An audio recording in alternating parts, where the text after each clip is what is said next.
존경하는 국민 여러분, 그리고 우원식 의장님, 선배 동료 의원 여러분, 더불어민주당 광주 서구을 국회의원 양부남입니다. 질의 시작하겠습니다. 양부남 의원이 단상을 질문자석 쪽 오른쪽 방향으로 돌립니다.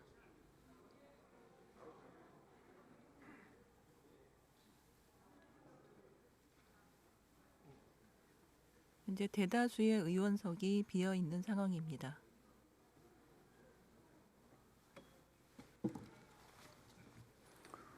법무부 차관 나오세요. 김서구 법무부 차관이 호명됐습니다.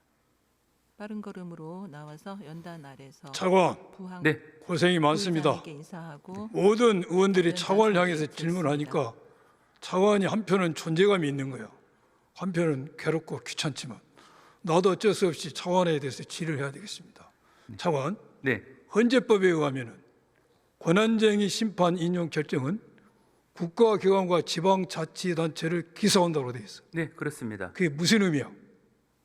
헌법재판소에서 발간한 주석서에 의하면 기소의 의미를 헌재 결정을 존중하고 향후 결정이나 처분함에 있어서 따라야 하고 헌법과 법률에 위반된 사태가 있으면 그거를 제거해야 된다.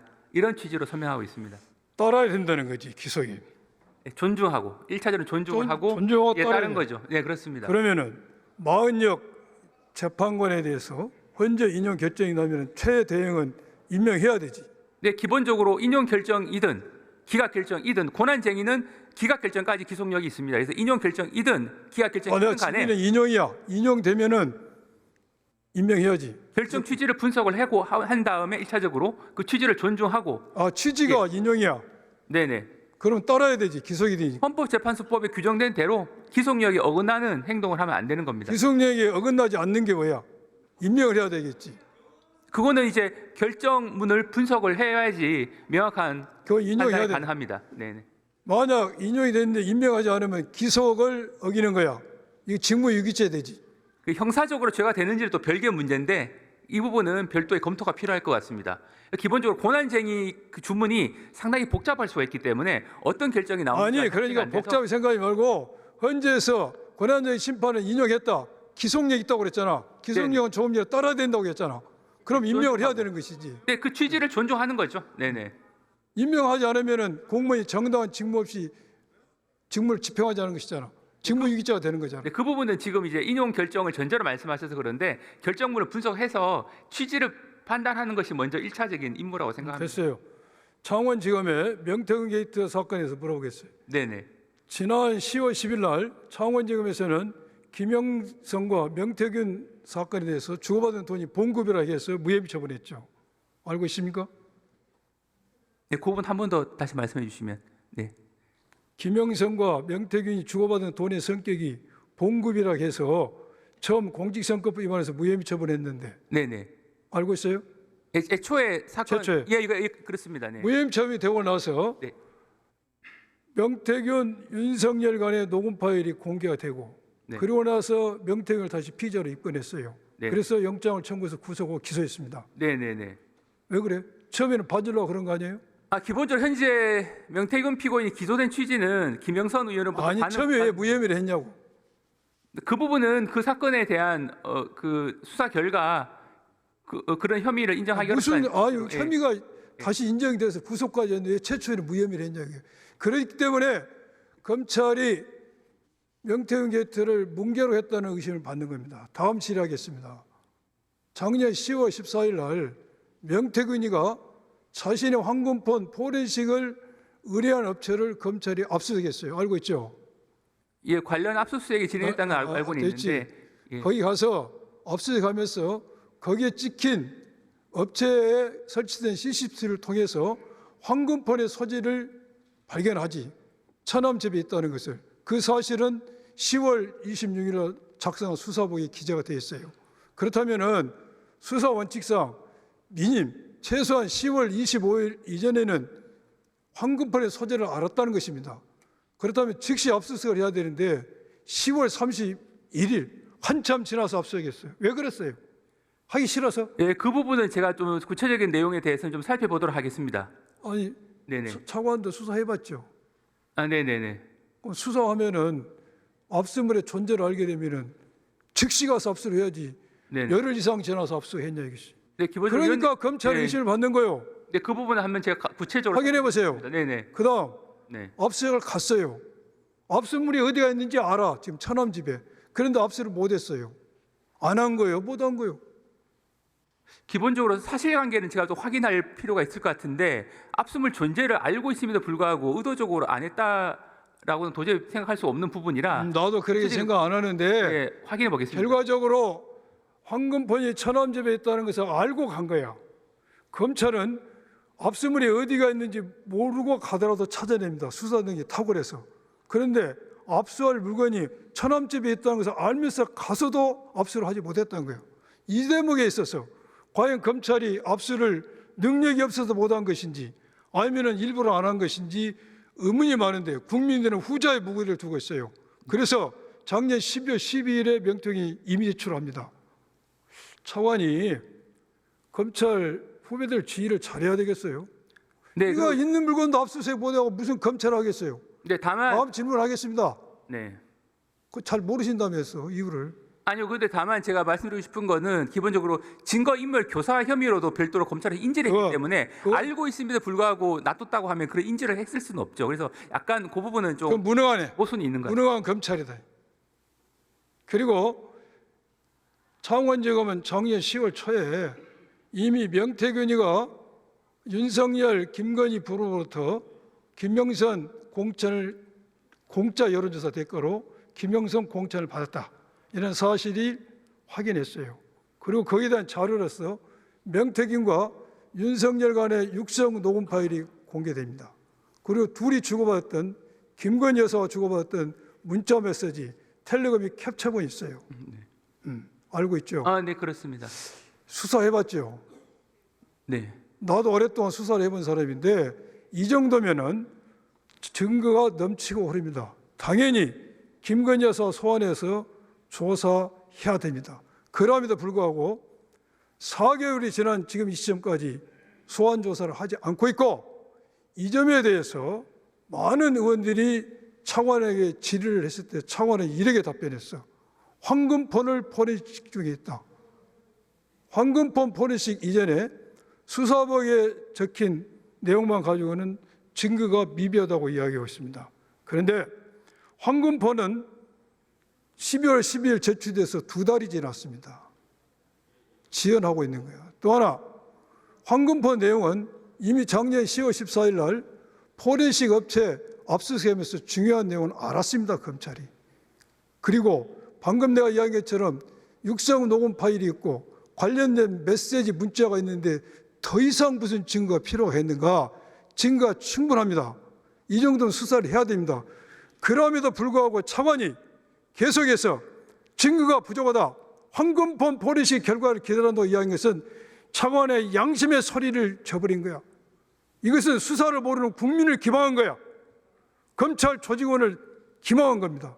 이러기 때문에 검찰이 국민한테 신뢰를 받지 못하고 있어요. 그런 궤변 그만하고 당장 창원지검에 이야기해서 수사 개시하도록 하세요. 네, 지금 창원지검은 관련된 내용을 수사를 계속 진행하고 있습니다. 아마 조만간 수사 결과나 이런 잠깐만요. 조자룡 헝카 쓰듯이 계속 진행한다는 소리 그만하세요. 고장난 스테로판 돌아가듯이. 방금 제가 말씀드린 것처럼 그렇기 때문에 검찰이 국민들 신뢰를 버린 겁니다. 당장 수사하도록 하세요. 네, 수사팀도 그 부분을 유념하고 있는 것으로 알고 있습니다. 수사팀 말씀하시니까 수사팀이 어떻게 변경되는지 보겠습니다. 창원지검은 수사팀이 2개가 있는지 아시죠? 아, 네, 이렇게 그렇습니다. 네, 하나는 형사 4부입니다. 네, 여기는 부장 밑에 검사가 4명 있는데 이번 2월 3일자 인사로 3명이 전부 교체됐습니다. 사실상 수사팀이 해체됐어요. 그 다음 또 하나는 파견팀이 하나 있습니다. 다음 PPT. 그 이전 PPT. 파견검사실에 4명 있는데 2명의 이럴 중에 복귀를 했습니다. 한마디로 말씀드려서 수사팀 해체, 축소입니다. 물론 차관은 이렇게 답변하겠죠. 정기 인사 시스템이 맡아서 인사 대상자이기 때문에 어쩔 수 없다고 답변을 하실 겁니다. 그러나 통상 우리 검찰 업무 처리상 중요한 사건을 수사할 때는 인사 대상자를 할지라도 잔류를 시킵니다. 또한 잔류가 보류를 시킵니다. 보류가 여의치 않을 때는 잔류를 시킵니다. 그럼에도 불구하고 사실상 인사 이동이라는 시기에 지으면서 형사사업은 해체를 하고 파견팀은 축소를 했습니다. 이것은 수사 의지가 없다로밖에 볼 수 없는데 어떻게 생각하십니까? 기본적으로 지금 이제 부산지검의 차장검사가 직접 수사팀에 파견 나와 있을 정도로 이 창원지검에서는 이 사건에 대한 중대성을 인식을 하고 철저하게 수사를 하고 있습니다. 그리고 위원님께서 말씀하신 부분은 일부 평검사들 인사이동하고 맞물린 부분이 있어서 혹시 우려하시는 부분이 있으실 것 같은데 그런 우려하시는 부분이 현재가 되지 않도록 수사팀에서 수사팀 보강이나 이런 부분을 신경 쓰고 있는 것으로 알고 있습니다. 그 부분은 제가 본부부에서 좀 더 챙겨보도록 하겠습니다. 수사팀을 보강시키기 바랍니다. 네, 한번 검토해 그리고 지금 제가 듣는 소문에 의하면은 검사와 수사관은 수사 의지가 있다고 합니다. 또한 그 소문이 맞는 게 언론에 보도된 수사 보고서를 작성한 그 내용을 보고 포리시한 내용을 보면은 검사와 수사관은 수사 의지가 충만하다 보여요. 그럼에도 불구하고 김건희 여사 소환 등 더 이상 수사가 되지 않는 이유는 왜 안 됩니까? 제가 추정할 때는 우리 검찰의 업무 처리 절차가 중요한 사건 수사할 때는 민정수석 총장의 승낙을 받고 있습니다. 우리 창원도 수사해봤으니까 알 거예요. 그래서 저는 이 수사가 창원지검은 열심히 수사하려고 하는데 민정수석과 총장이 이 수사를 맡고 있는 거 아니냐는 강한 의심이 듭니다. 어떻게 생각하십니까? 그 부분은 저희가 기본적으로 확인할 수 있는 부분 한계가 있긴 합니다만 위원님께서 우려하시는 그런 사유 때문에 수사가 지지부진하다. 이거는 결코 아닌 것으로 알고 있고 대검에서도 이 부분은 신경을 쓰고 있는 것으로 알고 있습니다. 차관은 그거밖에 답변할 수 없어요. 판단은 국민이 할 겁니다. 검찰이 이와 같이 몇 개월이 지나도 수사를 하지 않고 있습니다. 이게 대한 대안은 뭡니까? 지금 계속 대안은 예. 특검법입니다. 그래서 민주당이 특검법을 발의했습니다. 특검법에 대한 의견은 어떠십니까? 기본적으로 특검이라고 하는 것은 이제 수사가 어느 정도 종료가 됐든지 수사 진행 도중에 공정성을 의심할 사정이 생겼을 때 예외적으로 도입되는 것입니다. 그런데 지금 이제 국회에서 논의가 되고 있는 특검법은 기존에 이제 수사가 진행되고 있는 부분하고 상당히 중첩이 됐습니다. 됩니다. 예. 수사를 안 하고 있기 때문에 특검이 필요합니다. 수고하셔서 들어가세요. 행안부 차관 나오세요. 김서구 법무부 차관이 퇴석하고 고기동 행안부 차관이 호명됐습니다. 이하경 부의장에게 인사하고 답변자 차관도 고생이 많습니다. 네, 장관입니다. 박연수 네, 씨 네. PPT 띄워보세요. 계엄 직후에 PPT 보는 것이 참 PPT 한번 보십시오. 보이시죠? 예, 보고 있습니다. 조지호 경찰청장을 비롯해서 경찰 수뇌부와 이상민 전 장관과 거미줄처럼 의리의리하게 지금 통화를 했습니다. 통화한 시점을 보면은 비상계엄 선포 직후 국회 경찰 기동대가 배치되기 시작할 때, 국회 봉쇄와 관련해서 경찰 수뇌부가 우왕좌왕할 때, 계엄군이 국회의사당 진입을 시도하고 있을 때, 국회에서 계엄 해제 요건이 가결됐을 때입니다. 매우 중요한 국면에 전화를 했습니다. 이것은 박연수 씨는 국회 봉쇄라는 경찰의 업무를 관리 점검한 역할을 했다. 윤석열 피고인의 지시를 받아서. 그래서 내란의 중요한 종사자라고 하는 합리적 의심을 떨쳐볼 수가 없는데 어떻게 생각하십니까? PPT에 보여주셨던 내용은 본인 스스로가 그날 행적과 통화 내용을 굉장히 상세하게 공개하고 의원님들께도 보고 드렸던 사항입니다. 이런 내용을 알았어요? 예, 지금 2달 동안 계속 자료도 제출을 했었던 상황입니다. 다음 봅시다. 서울시 자치경찰위원회 협의를 거쳐서 돼 있는데 여기 위원 7명 중 5명이 이런 의견을 제시했습니다. 복수가 아니고 단수로 했다. 우리를 거수기로 만드냐? 우리는 무용지물이다. 실무 경임이 광진경찰서 한 것밖에 없다. 또 하나 이 사람은 정치권과 가까운 사람이다. 그래서 천만 서울 시민의 안전과 치안을 다루기에는 적합하지 않다. 그러나 어쩔 수 없이 동의한다. 그렇지만 반대 의견도 있다는 것. 그리고 앞으로는 복수를 추천해달라는 의견을 달아달라. 이런 의견을 제시했어요. 사실상 반대지. 이거 어떻게 생각하십니까? 최근에 자경위에서 서울 자경위에서 의견을 낸 사항입니다만 전체적으로는 전반적으로는 의견이 없다라는 말을 했고 그 부대 의견으로 두 가지가 붙은 것으로 제가 알고 있습니다. 실질적으로는 찬성 안 한 거예요. 울며 겨자 먹기로 한 겁니다. 그다음 이 안건은 3일 전에 부의를 해야 되는데 하루 전에 했어요. 왜 그렇게 했어요? 제가 아마 경찰청 쪽에서 아마 한 것 같은데 그 이유까지는 잘 모르겠습니다. 3일 전에 해야 되는데 하루 전에 했어요. 긴급하고 부득이한 사유가 없으면 3일 전에 해야 됩니다. 이 요건을 어겼고 서울경찰청장 직무대리라는 제도가 없습니다. 경찰관과 그 소속 기관의 직제에 의하면은 예. 서울경찰청장 유고시에는 순서가 이렇게 됩니다. 서울경찰청 공권안전차장, 수사차장, 생활안전부장 순서대로 직무대리를 하도록 되어 있어요. 그런데 이 규정을 어긋나서 경찰청장 직무대리를 만들었어요. 이 꼼수를 든 거예요. 왜 그랬어요?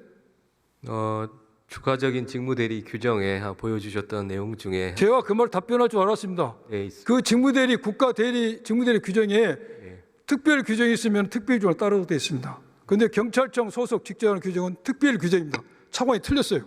네, 그 부분 다시 한번 확인해 그다음 보겠습니다. 치안 정감이 7명이 있습니다. 예, 7명. 김봉식 작년 12월 27일 날 기소되어 직위 해제됐어요. 결혼 보청을 하면 몇 개월이 지나야 되죠? 6개월. 급한 경우는 3개월. 발언 시간이 초과되어 마이크가 꺼진 상태입니다. 서울 지금 치안에 여러 가지 고민이 있어서 그렇게 판단을 한 것입니다. 치안에 고민이 있으면은 예. 경찰의 수장인 경찰청장을 내려야지. 현재 경찰청장은 지금 질문자 마이크가 꺼져 탄핵 있습니다. 소추 상황이어서 임명할 수 없는 상황입니다. 판결이 나기 전까지는. 청문회 통과 어렵던 거죠. 아닙니다. 지금 탄핵 소추 중입니다. 헌재 판결이 나와야 됩니다. 자, 이번 경찰 인사를 보고 여러 말이 많은데 많은 국민들은 대통령실의 작품이라고 생각합니다. 청은 어떤 생각을 가지고 있습니까? 외부의 의견은 없었습니다. 예. 고기동 행안부 차관이 답변을 마치고 이하경 부의장에게 인사한 뒤 자리로 돌아갑니다. 질문자 양부남 더불어민주당 의원은 단상을 정면을 향해 위치 조정하고 있습니다. 질문자의 마이크는 발언 시간이 초과돼서 현재 꺼진 상태입니다.